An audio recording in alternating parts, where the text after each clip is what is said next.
بسم اللہ الرحمن الرحیم۔ السلام علیکم ورحمۃ اللہ وبرکاتہ۔ حضرت ابو ہریرہ رضی اللہ تعالیٰ عنہ بیان کرتے ہیں، رسول اللہ صلی اللہ علیہ وآلہ وسلم کے صحابہ میں سے ایک آدمی ایک گھاٹی کے پاس سے گزرا جس میں میٹھے پانی کا ایک چھوٹا سا چشمہ تھا۔ اسے یہ بھلا محسوس ہوا تو انہوں نے کہا، اگر میں لوگوں سے الگ تھلگ ہو جاؤں تو میں اس گھاٹی میں رہائش اختیار کر لوں۔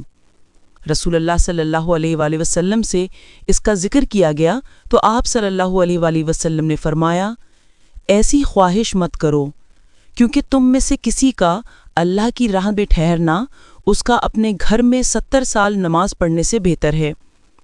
کیا تم پسند نہیں کرتے کہ اللہ تمہیں معاف فرما دے اور تمہیں جنت میں داخل فرما دے؟